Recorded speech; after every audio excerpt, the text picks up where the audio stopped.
Nada más que una entrevista.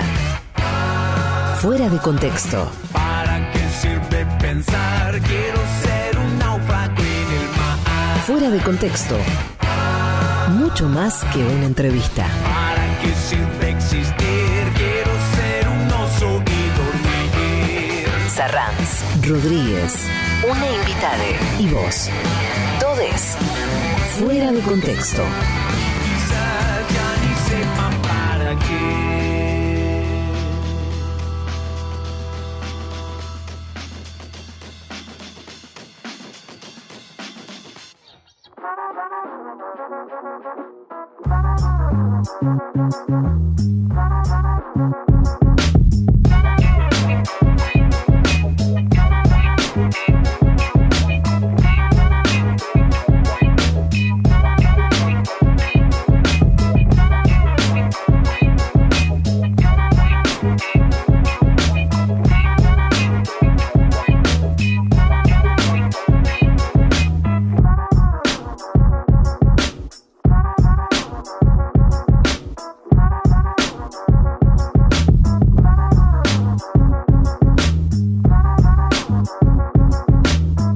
Buenas tardes, bienvenidos y bienvenidas. Aquí comienza un nuevo programa de Fuera de Contexto en el Destape Radio. El gusto de saludarlos y de saludarlas y de comenzar este programa que es nada más que una entrevista y mucho más que una entrevista. Y hoy nos vamos a dar el lujo grande de poder conversar con una persona a quien admiramos y respetamos muchísimo. Ya llega desde la ciudad de Córdoba. Los saludo a Emanuel Peroncho Rodríguez. ¿Cómo estás, Emma? Aclare que no soy yo a quien usted respeta y admira muchísimo, ¿no? Sino a nuestro entrevistado. A usted también lo respeto y lo admiro, pero yo me refería al entrevistado. ¿Cómo estás? Sí, ¿Cómo va todo por ahí? Muy bien, muy bien. La verdad que quiero decirte algo. Con el transcurrir de Fuera de Contexto, uno como que se va acostumbrando al formato, a la charla y te vas como relajando un toque. Y nada de eso me pasa con el programa de hoy por lo que significa el invitado, por lo que significa para un mundo con el que yo no tengo mucho contacto, que es el del derecho, y yo no soy un especialista en eso, ni mucho menos, no tengo nada que ver con eso, entonces me genera, y además, pero tengo una gran admiración con él, y hasta estoy como habitado por una gran duda, no sé bien cómo tratarlo, no sé si tratarlo de usted, de vos, porque es un enorme compañero, un compañerazo. No creo que haya militante del Movimiento Nacional y Popular que no lo considere un compañerazo de los imprescindibles y que no esté hoy prendido a los parlantes de la radio para escuchar Fuera de Contexto en el Destape, porque sabe que viene él. Pero al mismo tiempo es una eminencia académica, una eminencia intelectual, un tipo que ha recibido lo más parecido a un premio Nobel que hay en su materia, y entonces tengo esa duda. Ay, está difícil. Bueno, el invitado de hoy para develar la duda es nada más y nada menos que el doctor Eugenio Raúl Zaffaroni, ex miembro de la Corte Suprema de Justicia, actual integrante de la Corte Interamericana de Derechos Humanos. Y la verdad que no sé cómo, por un lado le podemos decir doctor Raúl, capaz que suena un poco atrevido, me parece, pero no sé qué. Eugenio.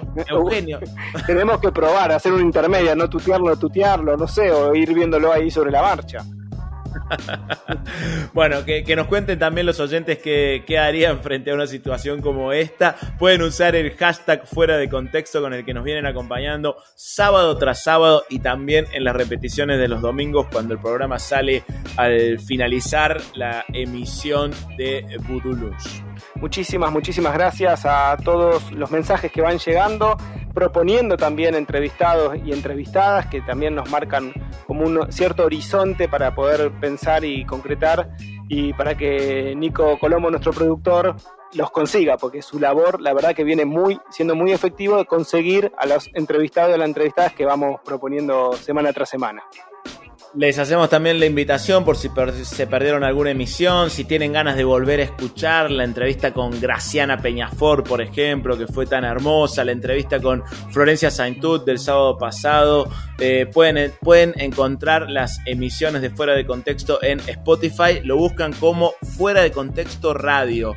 Les aconsejamos que lo busquen como Fuera de Contexto Radio, porque es más fácil encontrarlo, porque hay un par más de Fuera de Contexto ahí en Spotify. Que están fuera de contexto, digámoslo, ¿no? Sí, obvio, nosotros también. Nosotros también, claramente, haciendo honor al programa. Bueno, y quien prefiere repasar, revivir las entrevistas en formato gráfico, es decir, leyéndolas, puede hacerlo ingresando a contraeditorial.com, porque allí los amigos y las amigas y compañeros y compañeras de Contraeditorial publican la entrevista en formato gráfico, es decir, de manera en esa web, como para poder leerla y a veces pescar allí algunos detalles que el oído hace que se nos escape en alguna ocasión. No, absolutamente. A veces me copo leyendo las versiones escritas de las entrevistas, porque los entrevistados y las entrevistadas que tenemos aquí en Fuera de Contexto dan cátedra realmente. O sea, la versión escrita califica como apunte de facultad para ir a rendir una tesis. Es una locura. En muchos casos la densidad conceptual, la riqueza conceptual de las entrevistas, gracias a la generosidad siempre de nuestros y nuestras entrevistadas, ¿no? No es mérito nuestro en absoluto. No, para nada, pues ahí también me parece que se pone en juego la propuesta del programa, que es poder tener estas 2 horas de charla, de conversación, de intercambio, que nos permitan reflexionar colectivamente, no solo nosotros dos, con los entrevistados o las entrevistadas, sino también a las oyentes y los oyentes que van participando a través del hashtag Fuera de Contexto, y que de alguna manera eso genera una continuidad de cada una de las reflexiones. Sí, en ese sentido también agradecer siempre el espacio que nos brinda el Destape Radio, que es un espacio que asume mucho riesgo, ¿no? Porque si te fijas, va en contra de todas las tendencias actuales de la radio, ¿no? Una conversación de 2 horas con la misma persona no parece posible en otra radio que no sea una como esta, como una radio que apuesta más al pensamiento, que apuesta a la reflexión, que obviamente también a pasarla bien mientras tanto, pero que también deja un gran lugar a la libertad. Y en ese sentido no dejo de estar profundamente agradecido con toda la familia del Destape. Me sumo a tus palabras y a tu agradecimiento, y si te parece entonces nos disponemos a escuchar a Eugenio Raúl Zaffaroni, que es nuestro entrevistado de hoy en Fuera de Contexto. Hola, yo soy Juan, de Argentina también, y también me siento muy privilegiado de poder ser uno de los pocos argentinos que puedo hacerle preguntas. Y ahora voy a contestar. Yo quería... Fuera de Contexto. El privilegio de la charla.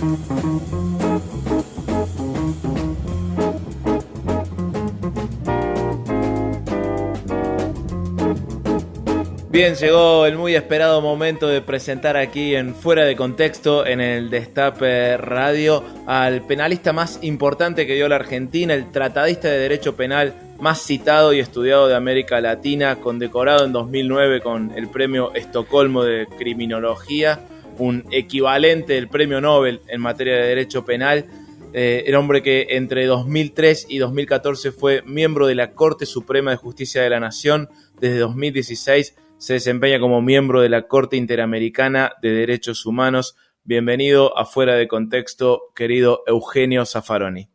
Bueno, muchísimas gracias. Es un gusto charlar un rato con ustedes. ¿Qué tal? Muy bien, por supuesto con mucho agradecimiento por el tiempo que nos va a dedicar. La primera pregunta que No le me queríamos trates hacer. de usted porque me haces más viejo de lo que soy. Bueno, perfecto. Nos acabas de solucionar un dilema que teníamos. Y llámame Raúl. Excelente, Raúl. Bueno, buenísimo. El presidente Alberto Fernández viene planteando desde la campaña, en su discurso de Asunción y desde entonces, con cierta regularidad, la necesidad de terminar con ciertas prácticas espurias del Poder Judicial que atentan contra la democracia. Se trabaja en un proyecto de reforma, pero la sensación es que el Poder Judicial no ha cambiado mucho en relación a cómo funcionaba durante el gobierno de Mauricio Macri, como que no hay una voluntad de cambio, mientras el gobierno plantea que, como se trata de otro poder, debería hacerlo más allá de lo que dispongan los otros poderes. ¿Cómo analiza usted esta situación tan particular en que vive el Poder Judicial, la política argentina? Mira, no hay una división de poderes, en realidad hay una separación de poderes, ¿no? Hay una separación de poderes para que funcione un sistema de controles recíprocos. Ese es el sistema, la base del sistema republicano, ¿no? Claro, la Constitución es un deber ser, ¿no? Todo sistema republicano se proyecta como un deber ser. Si es un deber ser es porque es un ser que no es, ¿no? Que debe ser. Bueno, normalmente, puede funcionar como debe ser, pero hay momentos en que alguno de los poderes se sale, se desbarranca, ¿no? Y para eso están los otros poderes, para controlarlo, ¿no? Se puede desbarrancar el Ejecutivo, se puede desbarrancar el Legislativo, se puede desbarrancar el Ejecutivo con decretos inconstitucionales, medidas inconstitucionales. Se puede desbarrancar el Legislativo con leyes inconstitucionales y también se puede desbarrancar el Judicial. Bueno, cuando eso pasa y alguno de los tres poderes se sale del curso constitucional, el sistema de pesos y contrapesos republicano hace que los otros poderes lo reencaucen, ¿no? Lo controlen. Es un control recíproco, ¿no? Yo creo que cuando escucho que Alberto y algunos colaboradores dicen que la justicia se va a arreglar sola, no, el Poder Judicial no se va a arreglar solo. Yo creo que ellos lo que están diciendo es diciendo eso, pero saben lo que yo estoy diciendo también. En consecuencia, deduzco que tienen algo pensado, que están pensando algo. Me da la impresión de que es eso. No se puede dejar que un poder que se salió de curso, y se salió feo de curso, no todo el poder, no todos los jueces, cuidado, no generalicemos. A mí no me gusta hablar de categorías así, los policías, los periodistas, no. Qué sé yo, en todo estamento hay de todo. Y algunos hay que desbarran para cualquier lado. Pero eso es en cualquier estamento, no necesariamente entre nosotros, entre los jueces. Entonces, pero hay un sector del Poder Judicial ocupado en lugares bastante estratégicos que ha protagonizado este lawfare argentino, la versión folclórica de este fenómeno que se está dando continentalmente, regionalmente, mejor dicho, y algo habrá que hacer. Por otra parte, observo algo que republicanamente es complicado, ¿no? Nosotros tenemos la Corte Suprema más chica, más reducida de todo el continente y de toda Europa. Es decir, tenemos la institucionalidad del país, en última instancia, con una Corte Suprema que hace las funciones de Corte Constitucional, que hace las funciones de Corte de Casación, que asumió por sí misma la última instancia de todas las causas de cualquier materia de todo el país, y tenemos todo eso en manos de tres personas, que pueden ser los más sabios y los más santos del mundo, pero toda concentración de poder republicanamente es peligrosa. ¿Por qué dice tres personas? Y porque son 5, pero 3 son la mayoría. Claro. Entonces tenés la institucional, todo ese poder concentrado en 3 personas. Eso, ten en cuenta lo siguiente, mirá, en 1853, cuando se reunieron los constituyentes en Santa Fe, proyectaron una corte de 9 personas, de 9 jueces. no se llevó a cabo, todos conocemos la historia, en 1860 se hizo esa extraña reforma y entonces se sacó el número de jueces y bueno, eso lo decide ahora el Congreso, ¿no? Desde entonces lo decide el Congreso. No está establecido en la Constitución el número de jueces de la Corte. Pero si en 1853, con 2 millones de habitantes, pensaron una Corte de 9 personas, hoy que tenemos casi 50 millones de habitantes, estamos teniendo una Corte de 5, ¿no? Raúl, quisiera preguntarle, en esta referencia que usted hacía sobre la Corte Suprema. Me seguís tratando de usted, dale. Te voy a tutear, entonces. Te quería preguntar, porque el presidente dijo esta semana que la Corte dictó durante el año 2019 algo así como alrededor de 26.000 fallos, pero solo 300 tenían fundamentos. La inmensa mayoría correspondía al artículo 280 para no revisar una causa sin mayores explicaciones. Lo primero que te quisiera preguntar es, ¿cuál es el funcionamiento de este artículo y qué mirada tenés al respecto? Bueno, ese artículo realmente es el certiorari de la Corte, de la Suprema Corte de Estados Unidos. La Suprema Corte de Estados Unidos se ocupa únicamente de la competencia que a la Corte nuestra le da específicamente la Constitución Nacional. En Estados Unidos los códigos civil, penal, etcétera, son provinciales, no son nacionales. De modo que la Corte de lo que se ocupa es de la constitucionalidad o inconstitucionalidad de las leyes. Naturalmente que a la Corte de Estados Unidos le deben llegar, cualquier cantidad de locuras también, porque hay gente que se le ocurre que es inconstitucional cualquier cosa. Y entonces la Corte tiene el certiorari, que es el poder de decir, yo voy a elegir lo que me parece que es racional discutir. Y lo que no, sin fundamento, lo dejo de costado. Uh-huh. El problema es que la Corte nuestra, si bien en la Constitución, que está bastante copiada de la de Estados Unidos, tiene esa competencia, pretorianamente, decimos nosotros, es decir, la Corte por sí misma, no esta Corte, sino a lo largo de un siglo, se fue atribuyendo a sí misma la competencia para conocer en última instancia de cualquier causa, de cualquier materia de todo el país, cuando considere que hay una sentencia de última instancia arbitraria. Bien. Normalmente sentencia arbitraria es aquella en la que yo perdí, entonces no me gusta lo que dijeron los jueces. Eso se fue ampliando, y hoy, sí, serán 19, 20.000, yo no sé qué número, pero aunque le pongas el 280, que es el certiorari, que obviamente acá cumple una función distinta, entonces, de cualquier manera, yo vi cómo se trabaja y trabajé 11 años. Está firmando confiando en lo que hizo todo un equipo burocrático. Que bueno, las cosas no salen tan mal, pero los jueces no saben exactamente lo que están firmando en cada uno de sus certiorari. Te llega un montoncito de carpetitas y vos confiás en lo que hizo la Secretaría, en lo que circuló, etcétera, pero no, incluso no solo por tiempo, ¿no? Porque calculá que para semejante número de decisiones, claro, habría que no dormir y trabajar sábado y domingo y cada 20 minutos una firma o cada 15 minutos, una cosa así. Alguna vez se hizo un cálculo, creo que es cada 20 minutos una firma. Eso es absolutamente imposible, te das cuenta que es una ficción, ¿no? Claro. Entonces, el problema es, pero no solo es una cuestión de tiempo, sino que hay otra cosa peor. Es una cuestión de conocimientos. Cada materia jurídica es una especialidad a la cual hay gente que le dedica toda la vida, ¿no?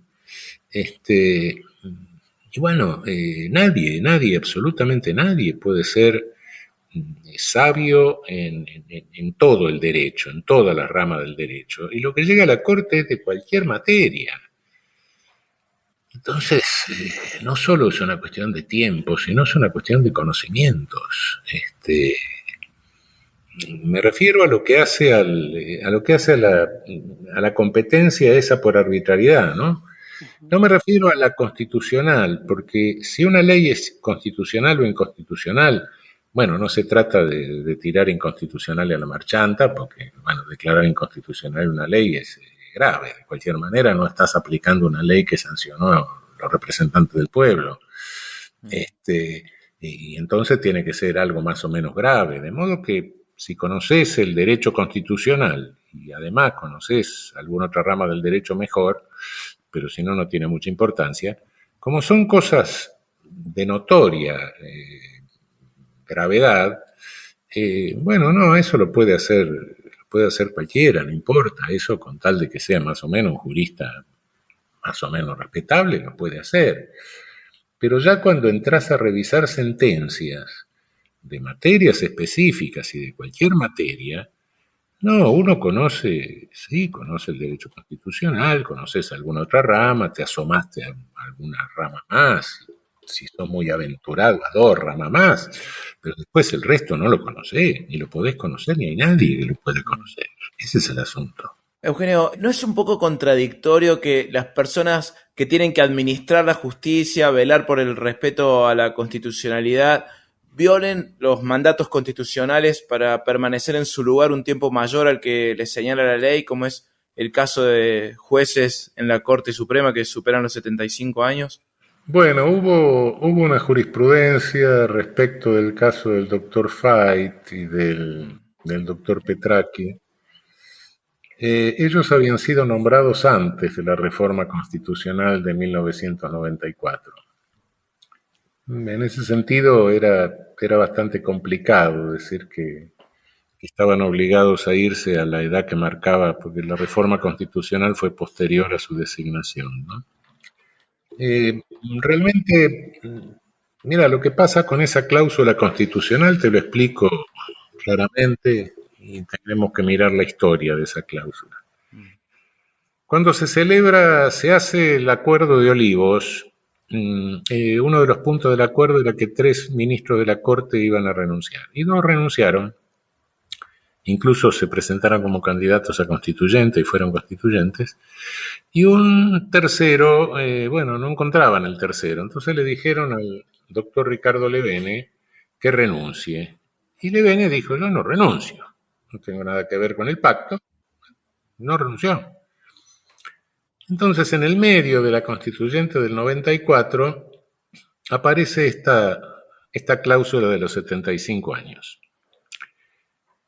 Ahí tenés media biblioteca que dice una cosa, media biblioteca que dice otra. Nuestra reforma constitucional, nosotros tenemos una constitución muy rígida, y para reformar la constitución se requiere una asamblea constituyente o reformadora, pero para convocar a la asamblea previamente se requiere un ejercicio de poder preconstituyente por parte del Congreso con mayoría de los 2/3 de las 2 cámaras, fijando los puntos de reforma. Eso se puede entender de una manera un poco más generosa, fija los puntos de una manera general, digamos, o se puede entender de una manera más estricta, ¿no? Son esos puntitos que le fija el legislativo y nada más, interpretado restrictivamente. Yo me inclino por la primera posición, y en ese sentido, bueno, creo que la cláusula no estaba puntualmente así, en el sentido, en la interpretación estricta incluida en la ley de convocatoria a la constituyente, bueno, como la Asamblea Reformadora, pero en general sí entiendo que podía estar incluida si optás por una opción un poco más amplia o generosa de la competencia de la Asamblea Constituyente. Esa es una discusión donde tenés media biblioteca para un lado, media biblioteca para el otro. En mi caso, yo fui incluso constituyente, Claro.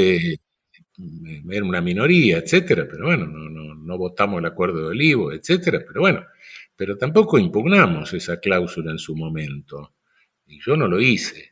Y después, bueno, asumí como ministro de la Corte Suprema, pero juré la Constitución entera, no hice ninguna reforma, ninguna reserva, quiero decir. Uh-huh. Bueno, creí que llegado a los 75 tenía que irme, ¿no? Pero esa es la historia de la cláusula, la historia de la discusión que hay.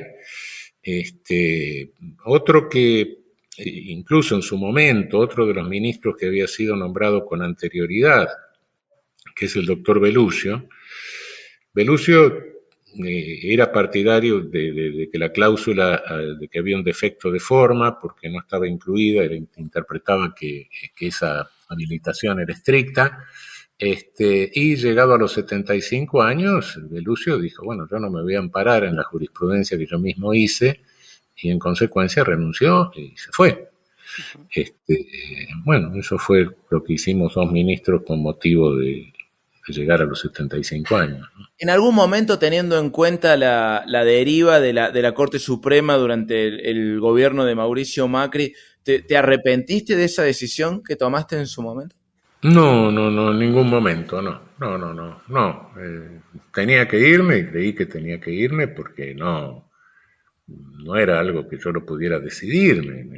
Bueno, yo había asumido. Por otra parte, te digo que no me gusta quedarme eternamente en funciones. Hay veces que los chalecos me quedan un poco ajustados y me aprietan, ¿no? Entonces, cuando uno ejerce alguna función jurisdiccional, etcétera, en algunas cosas tiene que tener ciertas limitaciones. Y bueno, 11 años creo que fue suficiente, ¿no? No es que pasé volando y me fui a los 2 días, me quedé 11 años. ¿Sí? Uh-huh. Creo que es la única vez en mi vida que estuve 11 años en algún... Raúl, recién hablabas de esta característica en la composición de la Corte con la cantidad de miembros, con el hecho de que no solo no da el tiempo real para la cantidad de fallos. No, porque alguien me puede decir, bueno, en un juzgado pasa lo mismo. Sí, es cierto. Es cierto, en un juzgado, bueno, he sido juez en las 3 instancias. En algún juzgado vos le decís a la agenda, a los colaboradores, le decís, bueno, redactame tal cosa y lo lees y después sí lo corregís. Uh-huh. De modo que la delegación, no, si no se delega en el Poder Judicial no funciona nada, se puede todo, ¿no? Uh-huh. Pero una cosa es que vos le digas a alguien, proyectame tal cosa, lo lees y como sabés la materia lo corregís, y otra cosa es que no lo puedas corregir porque no sabés. Ese es el asunto. Y ahí, en ese sentido, tu propuesta implica ampliar el número de miembros dividiéndolos por sala. Para mí, la solución que hay, bueno, son 2. O bien, bueno, se termina con la competencia esta por arbitrariedad, con lo cual creo que nos matan todos los abogados, porque esto ya se hizo costumbre. Bueno, todo el mundo quiere llegar a la Corte. La otra solución, si vas a mantener la competencia por arbitrariedad, creo que hay que hacerlo correctamente. Y para hacerlo correctamente, a mi juicio, tendríamos que tener una corte de 15 ministros, por lo menos, dividida en 5 salas para las cuestiones de arbitrariedad. Para las constitucionales, que son muy pocas. En realidad, la función de control de constitucionalidad normativo, yo no sé si la Corte tendrá 150 causas por en eso, de las cuales la mitad por ahí son locuras, ¿eh? A algunos se le ocurrió cualquier cosa que es inconstitucional, cualquier cosa.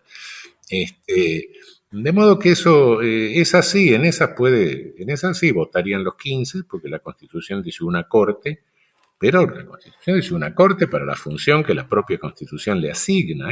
Esto de arbitrariedad no está en la Constitución, ¿eh? Esto se lo inventó la propia Corte a lo largo de décadas. Empezó como excepción y después la excepción se convirtió en la regla y hoy prácticamente lo único que hace, casi lo único que hace, ¿no? Entonces le ocupa casi todo el trabajo.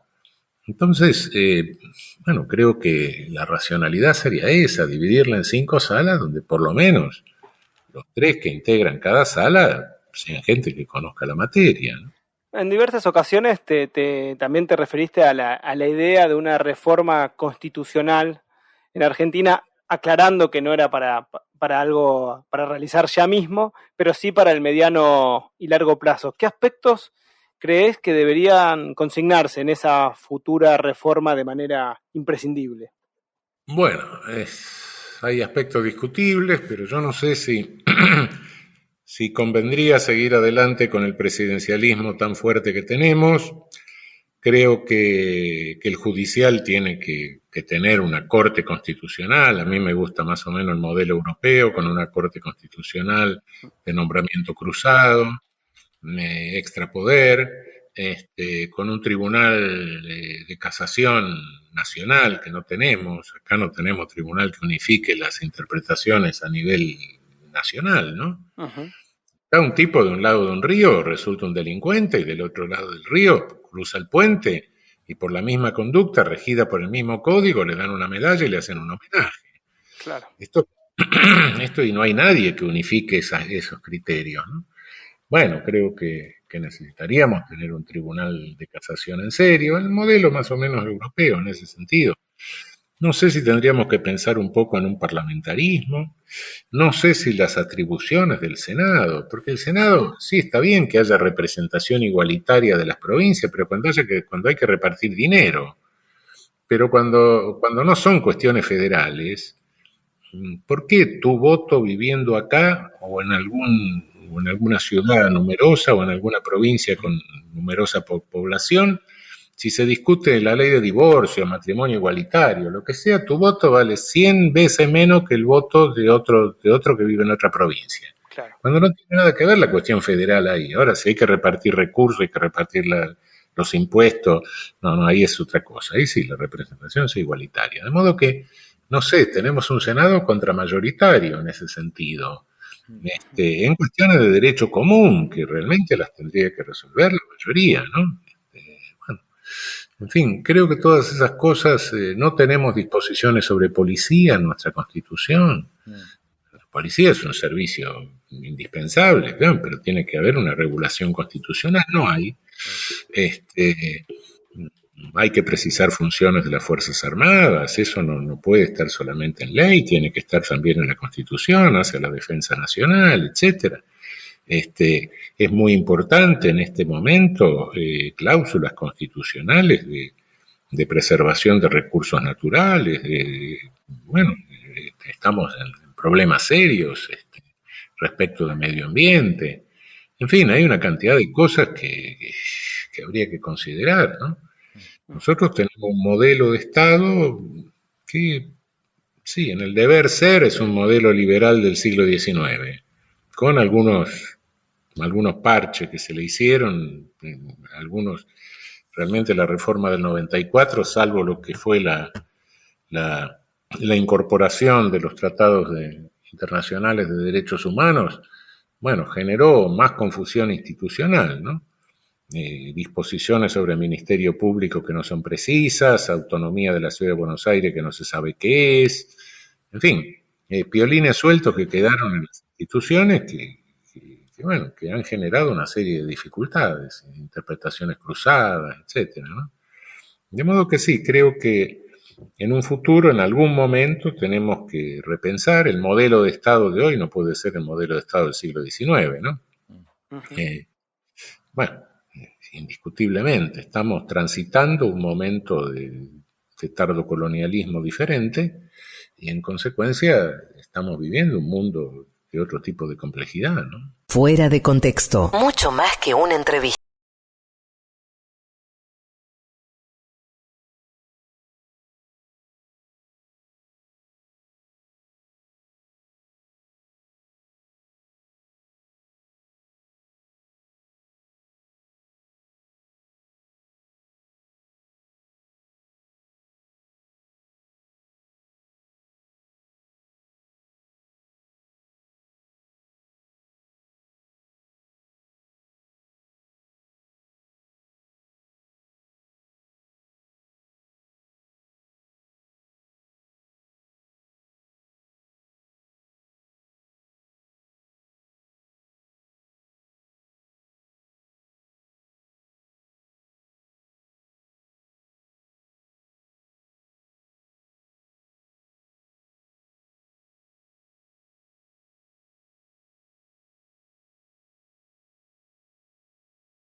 Continuamos en Fuera de Contexto en el Destape Radio, una conversación muy intensa con Eugenio Raúl Zaffaroni.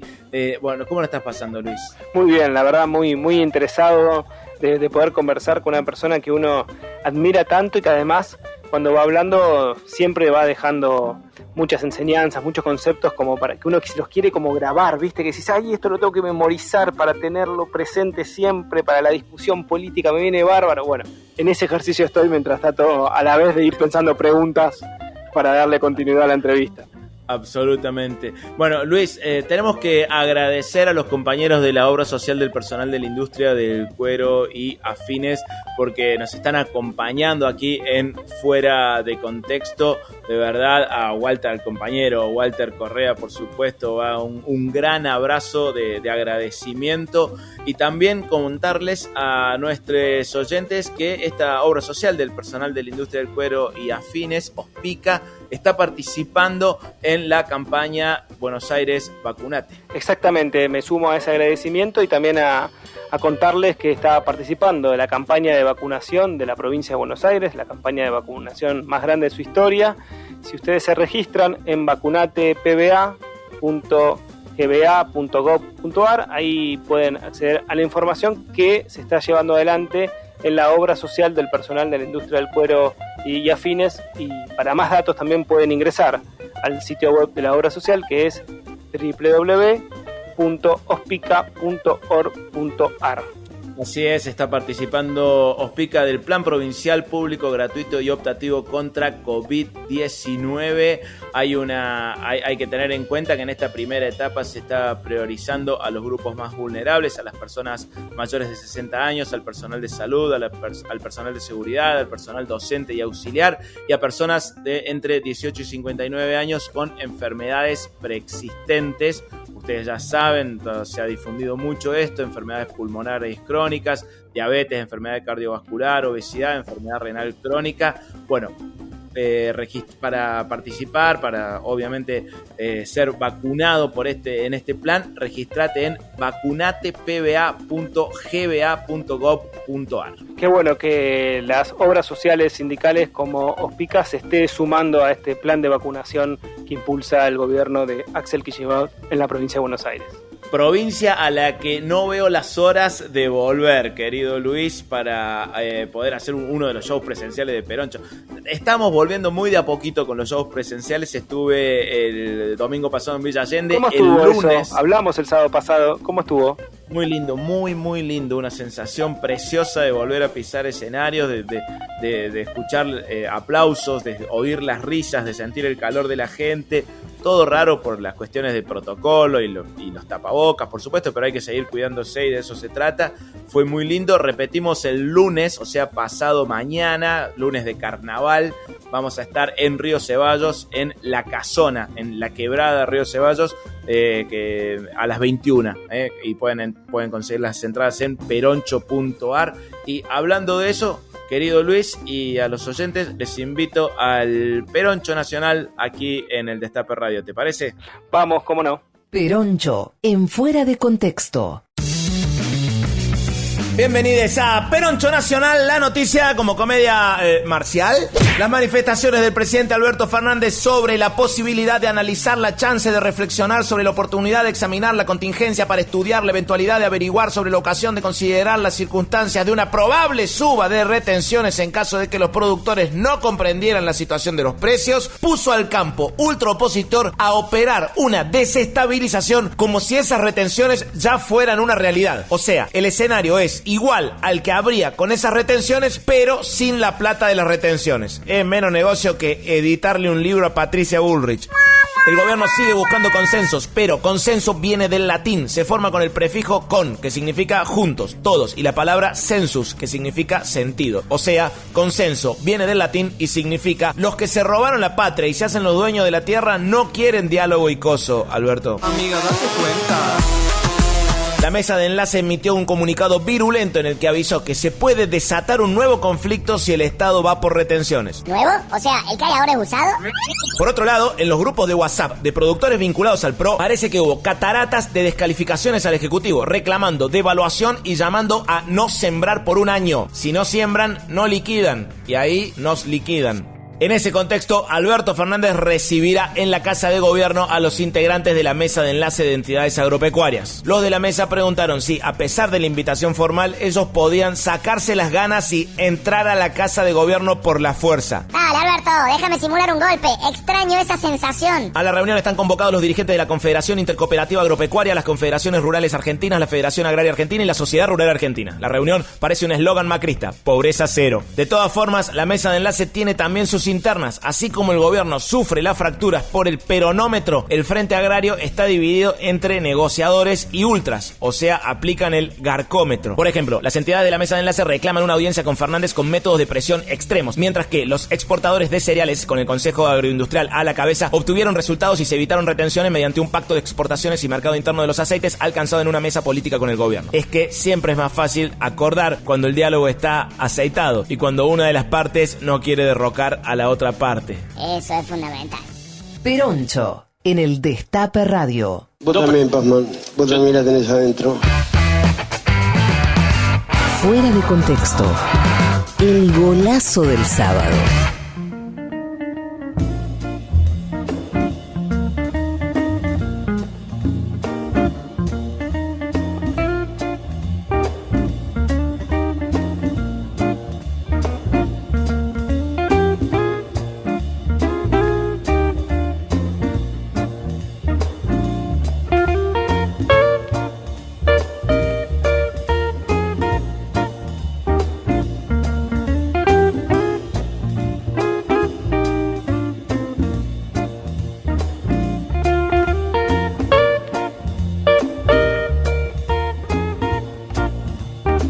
Estamos hablando con Eugenio Raúl Zaffaroni en Fuera de Contexto en el Destape Radio, una charla que es un lujo. Muchísimas gracias, Eugenio.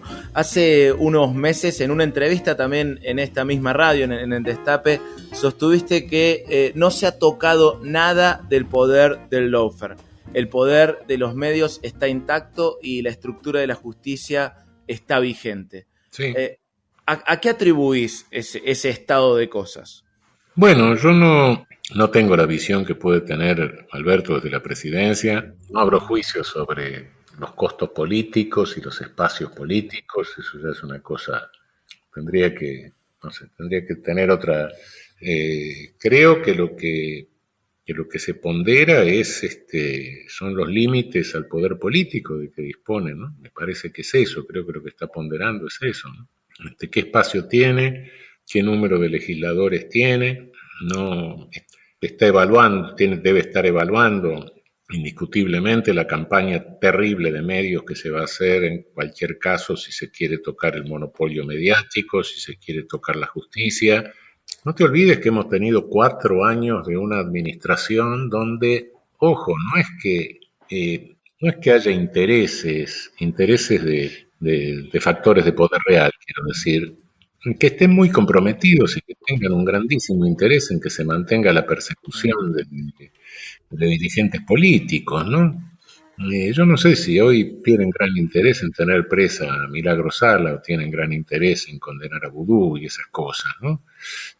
Creo que tienen más interés en que no se toque la justicia para que nadie investigue que acá desaparecieron 86 mil millones de dólares, ¿no? Que nadie sabe dónde están, llegaron y se fueron. Parece que eso es. Y bueno, naturalmente que al tocar eso, bueno, van a apelar a cualquiera de los recursos sucios que los monopolios mediáticos utilizan, ¿no? Raúl, hablabas recién del caso de Milagro, del ex vicepresidente Amado Vudú. En una entrevista también sostuviste que el lawfare o la persecución política, como la denominaste, tiene una cara oculta, porque por un lado está la sobrecriminalización persecutoria a un sector político, ese sería como el lado visible, pero al mismo tiempo es la impunidad de otro sector político. Es lo que te decía hace un momento, yo no sé Claro, ¿Y de qué evidentemente. manera opera esa parte oculta en este andamiaje? Yo creo que en este momento lo que más atemoriza es que se pueda afectar esa parte oculta. Sí. Ujú. Creo que eso es lo más atemorizante, sí. Ahora, de alguna manera estamos hablando como de una democracia muy condicionada, porque también si pensamos que ninguno de los expresidentes del ciclo, llamémosle progresista, pudo volver a presentarse a elecciones, no porque no tuvieran respaldo popular, más bien todo lo contrario, sino por la propia persecución judicial. Lula en Brasil, Evo en Bolivia, Correa en Ecuador, aquí podríamos sumar a Cristina, que planteó una estrategia electoral anticipándose a lo que le podría deparar a ella si era candidata. Sí, sí, sí. Lo que pasa que tenemos que ver qué es lo que estamos sufriendo, porque uno ve el lawfare y todo eso, pero todo esto, todo esto responde a un esquema, a una estructura de poder planetaria también, ¿no? De la cual nosotros ocupamos una posición subordinada, ¿no? Tenemos 500 años de colonialismo, Claro. con distintas etapas. Esta es una etapa tardo-colonial que se caracteriza porque desde que cambió el capitalismo, porque este capitalismo que hay en el mundo hoy no es el capitalismo productivo, el del patrón y el obrero, no, esto es otra cosa. Esto es la financiarización de la economía, ¿no? Es un capitalismo financiero. El aparato financiero sometió al aparato productivo del capitalismo. Esto en el hemisferio norte, ¿no? Y bueno, hoy el poder del capitalismo está, y de la política en el hemisferio norte está en las manos de grandes transnacionales, de corporaciones inmensas, que son, eh, que son grandes concentraciones de dinero. Dejo de lado lo que es el dinero en este momento, son números de computadora, ¿no? Uh-huh. Pero bueno, pero esas corporaciones en el hemisferio norte tienen como rehenes a los propios políticos. Los políticos del hemisferio norte son casi lobistas de esas corporaciones, pero esas corporaciones no las manejan los dueños del dinero, porque no se sabe quién es el dueño del dinero. Incluso puede ser vos o yo, que vamos a llevar unos manguitos al banco, qué sé yo. Lo cierto que no tenés a Henry Ford, no tenés al gordo de la caricatura de La Vanguardia de hace 5 años, con la cadena de oro y el habano. Con ese podías negociar, sí, bueno, tiremos un poco por el lado del capital, tiremos un poco por el lado del trabajo, qué sé yo, un poco por el lado del patrón, un poco por el lado del laburante, bueno, más o menos. No, estos son tecnócratas, los gerentes son tecnócratas, tecnócratas que los ponen ahí para que, bueno, es un aparato, ¿no? Entonces ellos la función que tienen es conseguir la mayor cantidad de dinero o de ganancia en el menor tiempo posible. Y si no lo hacen, lo reemplazan por otro, porque hay muchos que quieren ocupar esa posición de privilegio. Entonces, esos tecnócratas, esos gerentes del hemisferio norte, ¿qué es lo que hacen? Y bueno, cumplen la función. Y para eso van cayendo límites éticos, límites legales, y se convierten en la criminalidad organizada más sofisticada e importante del planeta, que te cometen macroestafas como la del 2008, que te vacían estados como con macroadministraciones fraudulentas, como nos pasó a nosotros con la deuda. Que te extorsionan como los holdouts. Todo esto son cosas que están en el Código Penal, pero solo que las realizan en dimensiones que son astronómicas. El trabajo de esclavo, explotación de trabajo esclavo a distancia, en fin, se convierte, y bueno, y todo esto con un aparato de encubrimiento que son los refugios fiscales, ¿no? Donde encubren y reciclan todo el dinero de todos los tráficos ilícitos que hay en el mundo, todo lo que sabes y todo lo que se puede imaginar, desde tóxicos prohibidos hasta hasta piezas de aviones falsas, no sé, cualquier cosa, ¿no? Entonces, o las carteras de no sé qué marca. Bueno, todo esto se recicla ahí, se encubre, un enorme aparato de encubrimiento de toda esta ganancia ilícita. Y bueno, todos sabemos dónde están, por otra parte, sabemos que están en unas islitas, sabemos que están en el norte, etcétera. De vez en cuando hay algunos codazos entre ellos, porque este servicio de encubrimiento ilícito es rentable también.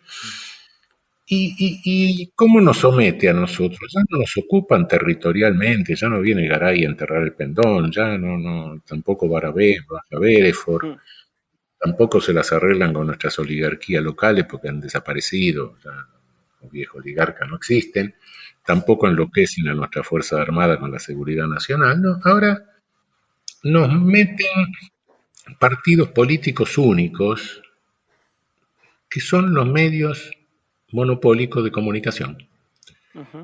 Sociológicamente cumplen la misma función que otrora en los totalitarismos de entreguerras cumplían los partidos políticos únicos. Y esos partidos políticos únicos son los que fabrican las candidaturas de los agentes locales de esa macrocriminalidad organizada del norte, llevan adelante las campañas electorales y que se apoderan del aparato político. Cuando no pueden, como en el caso Bolivia, bueno, dan un golpe de Estado, pero después, bueno, claro, se les fue la mano, etcétera, en fin. Pero lo que hacen es apoderarse del aparato político a través de la manipulación de opinión pública con una creación de realidad única, como hacían los viejos partidos únicos de los totalitarismos, del nazismo, del fascismo, del stalinismo. Sí. Es eso, ese es el método, la forma de someternos que tiene ahora este tardo colonialismo. En esa creación de una realidad única y claramente que tiene poca relación con lo que el resto del mundo vive como realidad, los medios hegemónicos de comunicación y la oposición política en Argentina, valga la redundancia, están tratando de instalar la idea de que el concepto de lawfare mismo es un disparate, ¿no? Y usan esa palabra, disparate, que casualmente vi que vos usás mucho como concepto justamente para describir al lawfare en el libro Bienvenidos al Lawfare. ¿Cuál es tu sensación cuando ves que el de Human Rights Watch sale en Clarín a decir que pensar que existe el lawfare es un disparate? Bueno, cada uno hace su juego de poder, sin lugar a dudas, y el juego de poder de tal o cual organización o de tal...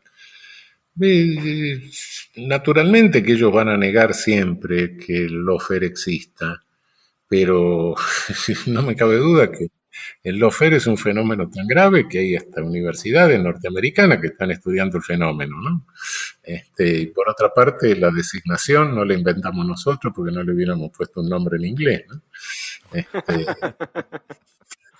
Bueno, no hay ninguna novedad. En realidad, en estas cosas no hay mucha inventiva. Si vos te vas la fake news, tampoco le hubiéramos puesto el nombre en inglés, nosotros. Claro. Noticia falsa ha habido toda la vida.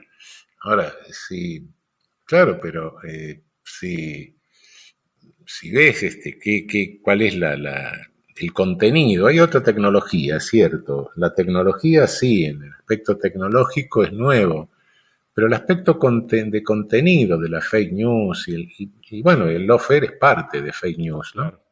Es una subcategoría, digamos, ¿no? Entonces, si ves el contenido, bueno, no, si te metes en internet y buscas los 11 principios de Goebbels, y ahí están. No, en ese contenido no inventaron nada, ¿no? Se manejan en esa tónica de los 11 principios, ¿no? Que es la mayor síntesis de ver cómo se puede jugar sucio en cuanto a fabricar noticias falsas, ¿no? Uh-huh. Bueno, creo que en ese sentido Goebbels ha sido insuperable, ¿no? Uh-huh. Y bueno, pero eso, naturalmente que quien manejó el lawfare o quien se siente beneficiado está al lado sumado a la corriente esta tardocolonialista y va a decir que el lawfare no existe, ¿no? En ese mismo libro que mencionaba Emanuel, Bienvenidos al Lawfare, Manual de Pasos Básicos para Demoler el Derecho Penal, que recomendamos enfáticamente y en el cual participás junto a Cristina Camaño y Valeria Beth-Weiss, ahí sostenés que el verdadero derecho penal es únicamente el que sirve para contener el ejercicio del poder punitivo y que se empieza a desdibujar y abre camino a su destrucción cuando los penalistas mismos creen que el poder punitivo lo ejercen los jueces. ¿Cómo se produce esa destrucción entonces?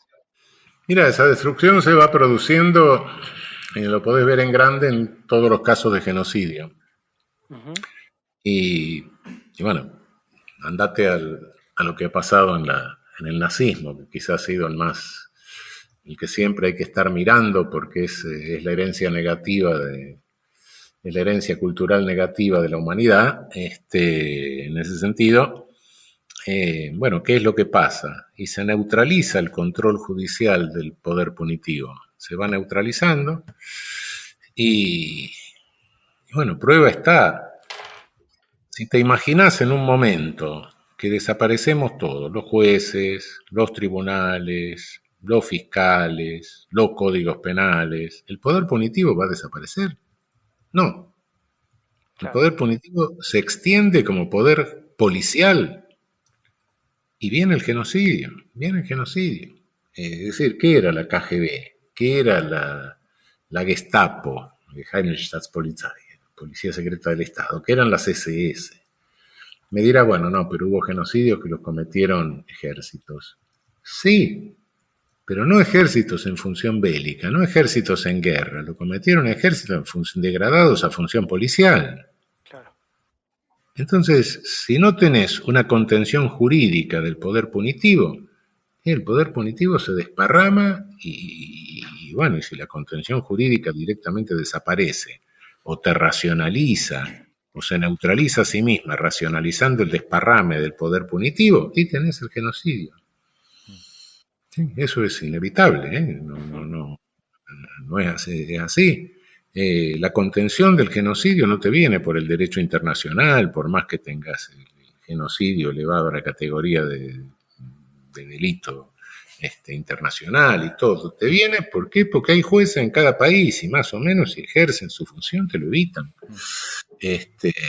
No es que si te parás en la vereda de cualquier tribunal, vas a ver que de repente para un coche oficial y bajan unos cuantos tipos con esposados, ¿no? Sí. No salieron los jueces a buscarlo, se los trae la policía.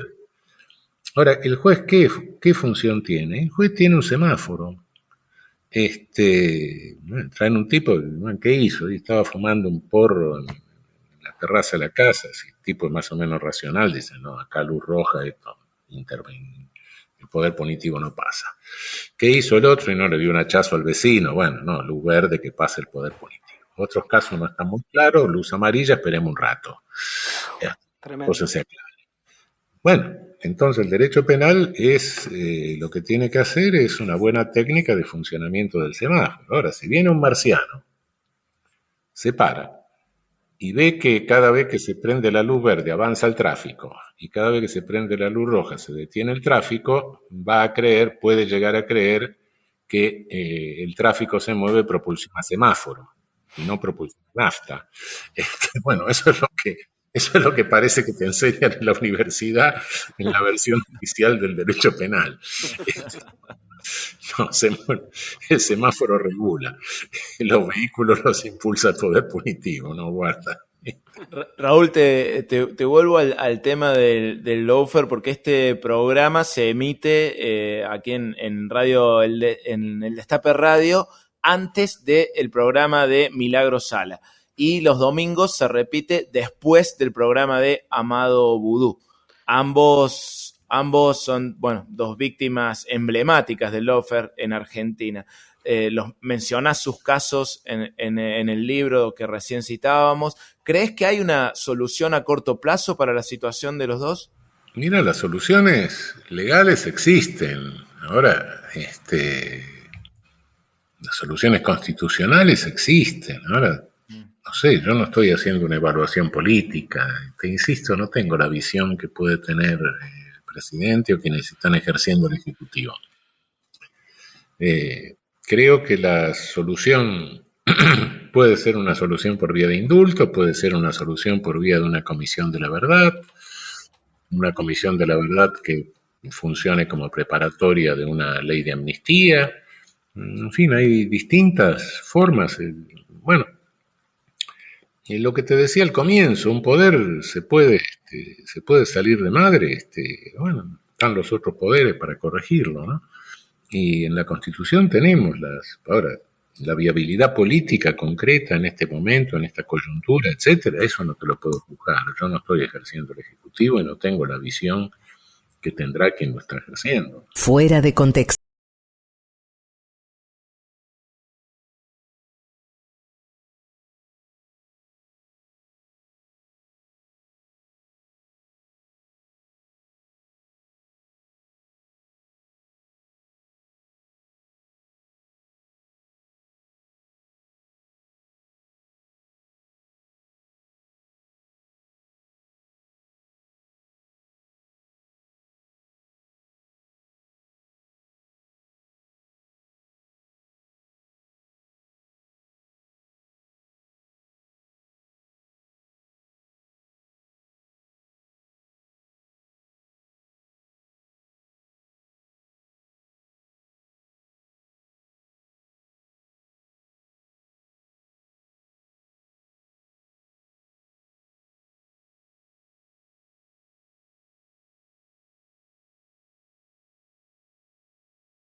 Nada más que una entrevista.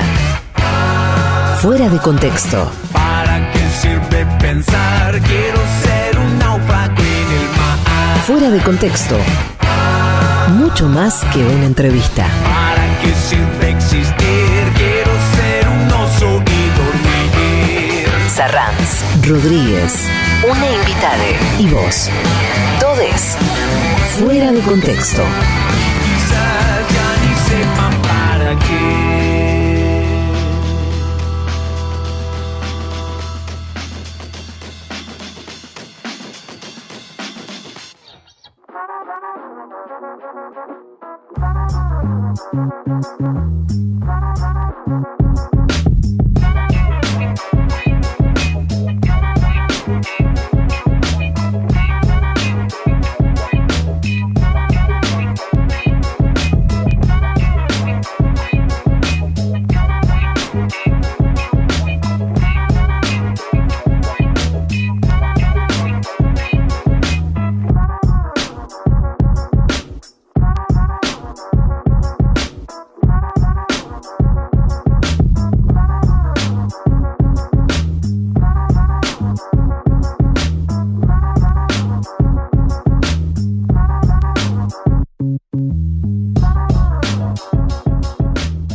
Seguimos en Fuera de Contexto en el Destape Radio. Cada vez que escucho la tanda de El Destape que pasa lo de la feria, me emociona tanto comprobar cómo esta radio ha sabido construir una comunidad de oyentes con una lógica muy compañera, una lógica peronista, porque esto es claramente una comunidad organizada.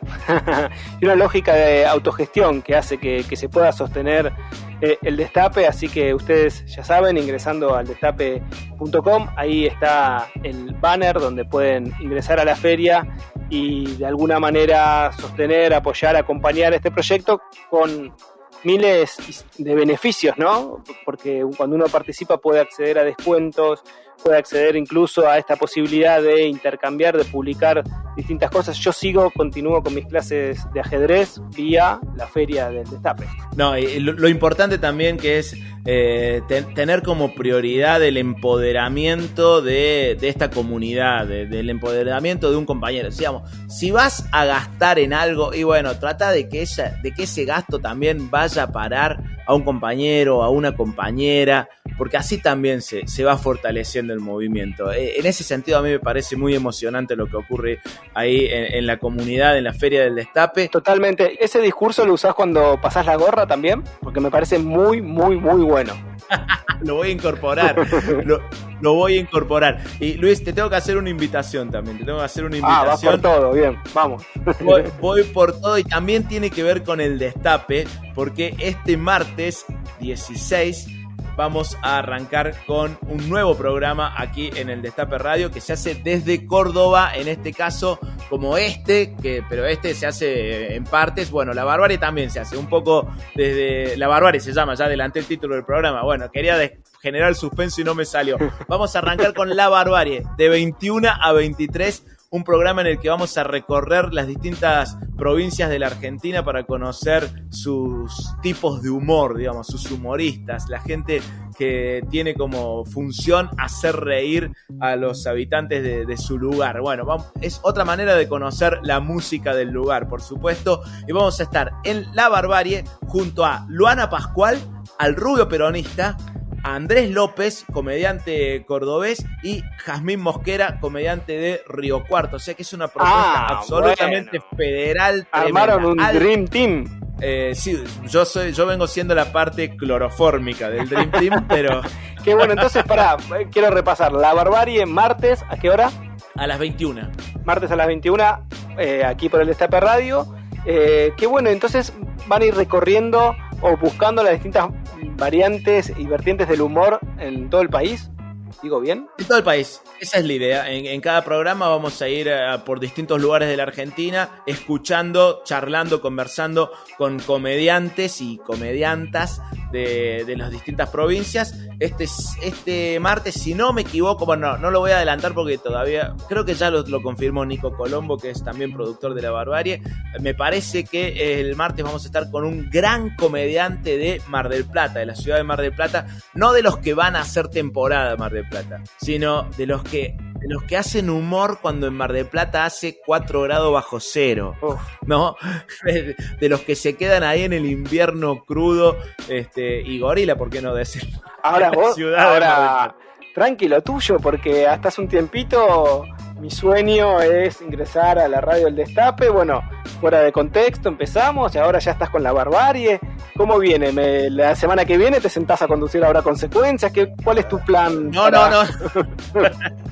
No tengo un plan de colonización ni de conquista. Parece mucho, pero son 2 programitas nomás. Una cosa. Bueno, también estoy los viernes en Big Bang. Así que también me olvidaba. Bueno, ya 3. No metiste 2x1, 3x1.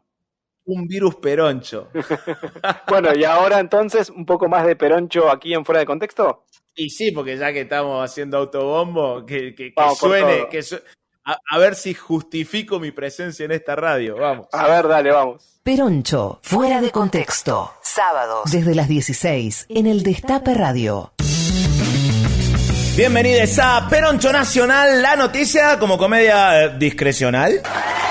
Alberto Fernández aseguró que se impondrán aumentos en las retenciones o se impulsarán cupos de exportación si el sector agropecuario no comprende la necesidad de frenar el aumento de precios de los alimentos. Desde el sector agropecuario dicen que todavía no comprenden que al presidente no lo pongan ellos, que si les explican primero esa parte, después siguen hablando.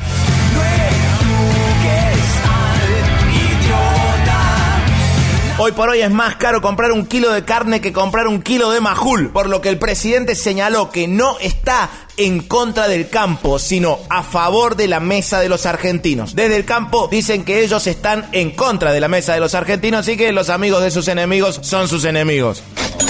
Hay que aclarar que el campo no está en contra de todas las mesas de los argentinos. Está a favor de la mesa de enlace y de la mesa judicial que armó Mauricio Macri para perseguir a Cristina. Claro. Alberto confirmó que el Estado impartirá multas a las empresas de telecomunicación que dispusieron aumentos mayores al 5% autorizado. Acá quisiera frenar y proponer que, ante el caso muy probable de que Fivertel y Cablevisión, que son del Grupo Clarín, se comporten como Grupo Clarín y no paguen la multa, especulando con que en un futuro cercano vuelvan a tener un mulo tipo Macri, nos podemos anotar los ciudadanos de pie para llamarlos por teléfono todos los días, reclamarles el pago, mandarlos a estudios de abogados en el microcentro, embargarles el sueldo y finalmente decirles: ¿y qué se siente estar del otro lado? ¿Ah? ¡Ay! La cosa no era tan sencilla. Viniste confiado y se dio vuelta la tortilla.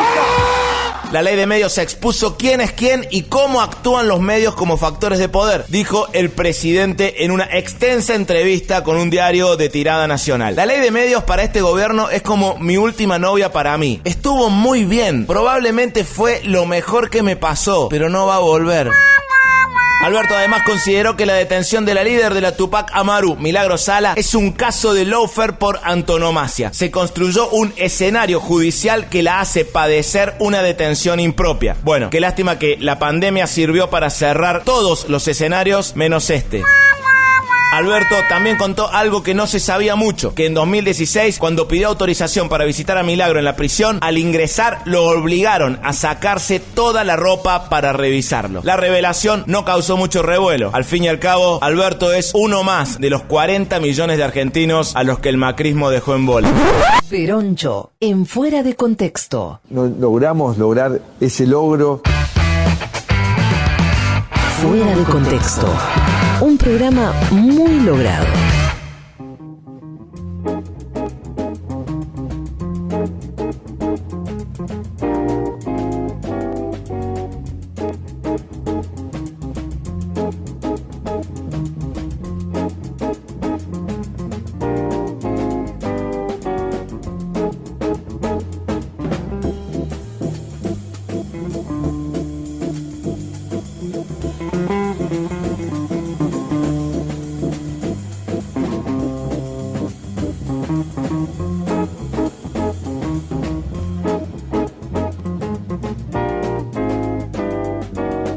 Estamos en el Destape Radio conversando con Raúl Zaffaroni. Conversando es una manera de decir, estamos aprendiendo a partir de sus respuestas. Raúl, hace un ratito hablabas de los medios de comunicación hegemónicos como un partido único dentro de la región. Ahora también sucede algo interesante para pensar, porque el Estado, cuando intenta regular, siempre, por supuesto, no exento de conflicto, ¿no?, la actividad minera, la actividad agroindustrial y cualquier tipo de actividad, bueno, lo hace, por supuesto, con conflicto. Ahora, cuando quiere regular sobre el sistema de medios, siempre es presentado como un ataque a la libertad de prensa. ¿Cómo crees que se puede salir de ese corset? Bueno, yo es la primera vez que escucho que el monopolio favorece la libertad. Claro. Normalmente fue todo lo contrario, ¿no? Bueno, es una fake news, evidentemente que es una mentira, por supuesto. En fin, creo que bueno, ¿cómo se sale? Y salen los pueblos, qué sé yo, no te lo puedo decir. Yo creo que vamos a salir a un mundo post-pandemia que es distinto al mundo pre-pandemia, ¿no? Esta pandemia ha puesto en jaque en gran medida, bueno, esta macrodelincuencia transnacional financiera. Si vos te fijás, hay algo que da la pauta de que acá está pasando algo. Normalmente el discurso neoliberal y todo eso, que es la ideología que encubre esta macrodelincuencia transnacional, ¿no? Esta delincuencia organizada, sí, macrodelincuencia organizada. Pero normalmente era un discurso, bueno, no es muy racional, qué sé yo, bueno, pero más o menos. Él se mantenía dentro de cierto esquema que trataba de darle una cara racional. Ahora estamos viendo cosas muy raras. Vemos que abraza todas las cosas irracionales que puede haber: antivacunas, neonazis, sí, todo. Qué sé yo, las cosas más extrañas, ¿no? Es decir, que está llegando a un nivel de abrazar cosas de una irracionalidad que daría la impresión de que eso se hace cuando alguien se siente arrinconado, tiene miedo. Yo no digo que se esté cayendo el sistema, ¿no? De cualquier manera, como dice Francisco en la encíclica, esto no se sostiene en el mundo.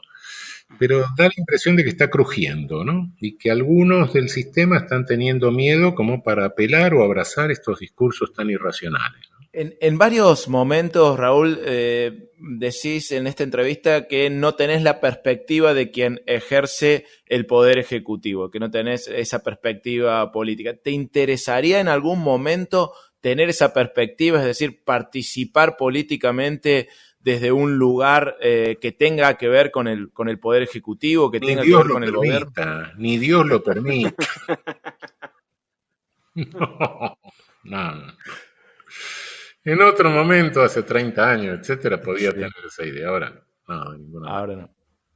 Bueno, Raúl, este es tu último año en la Corte Interamericana de Derechos Humanos, a partir de tu propia decisión de no renovar el mandato. Ya explicaste los motivos, expusiste que no querés ser un juez eterno y terminar un mandato casi a los 90 años, conducta que es sumamente coherente con lo que hiciste cuando renunciaste a tu cargo en la Corte Suprema, en línea con el mandato constitucional, como hablábamos hace un ratito. El presidente argentino ya anunció que nuestro país va a proponer a la jurista Verónica Gómez para reemplazarte. Sí. Te quería preguntar qué balance haces como rol, como juez de la Corte, en ese rol. ¿Qué desafíos esperás para este año? Y en líneas generales, ¿cuál es el estado de situación de los derechos humanos en América Latina? Tenemos algunas cosas. Tenemos una opinión consultiva sobre reelección indefinida. Tenemos otra opinión consultiva sobre derecho laboral y derecho sindical. Estamos discutiendo ahora el caso de Colombia, de los muertos de hace unos cuantos años, pero bueno, la destrucción de un partido político. En fin, hay unas cuantas cosas interesantes.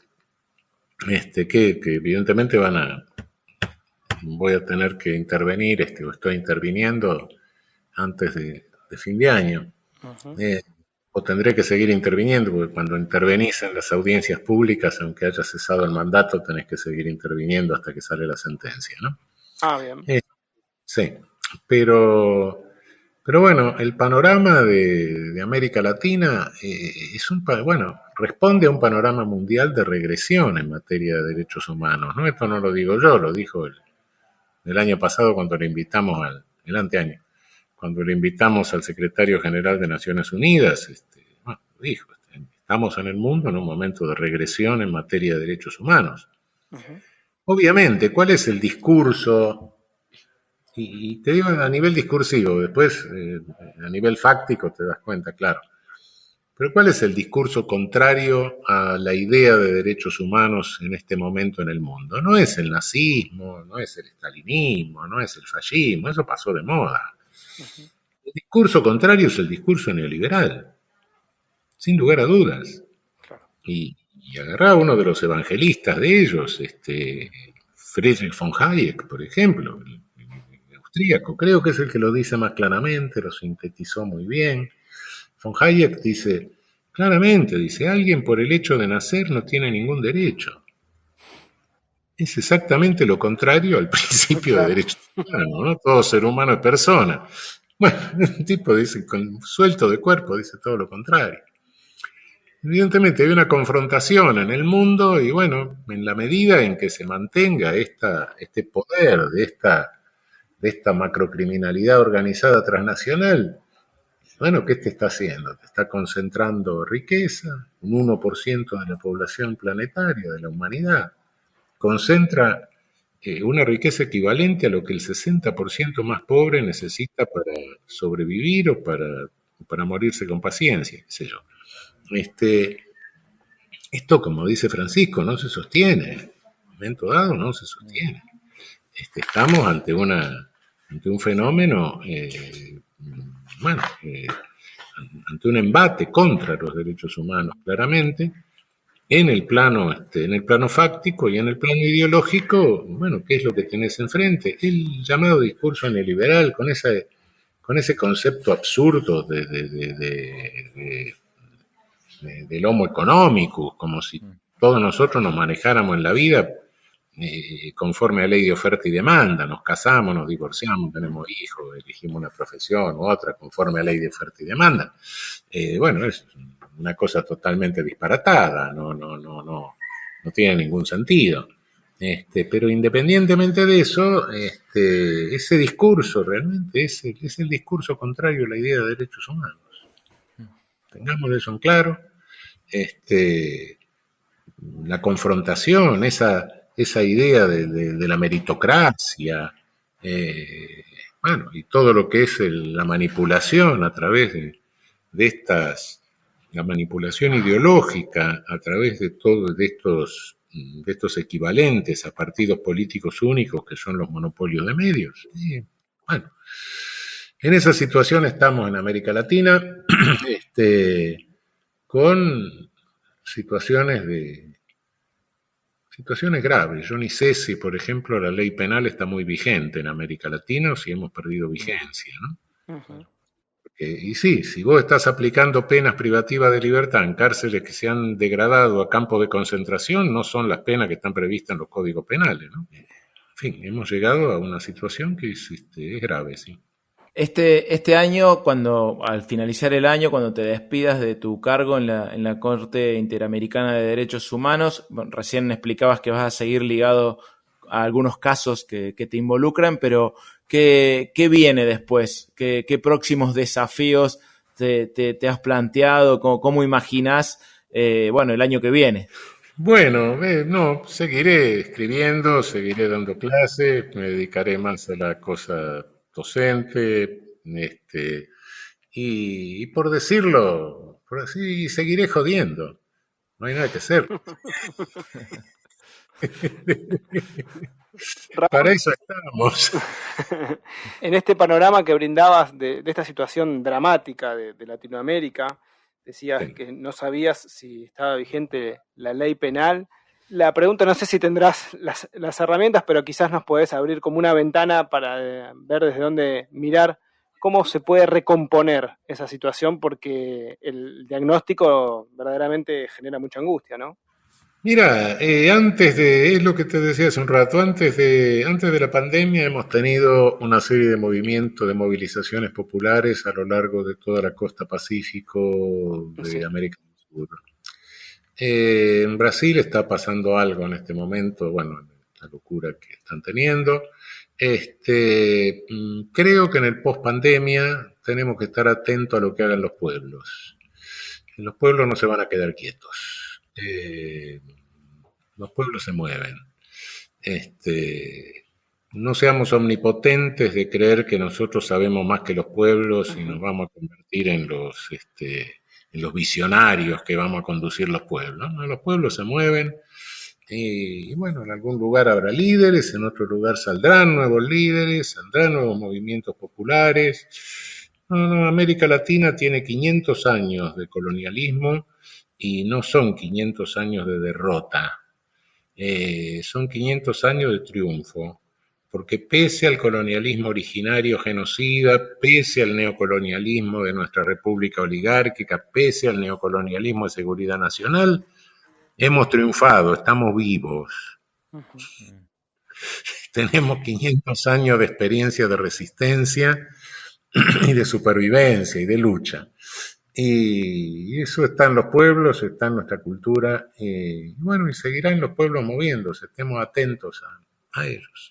Fuera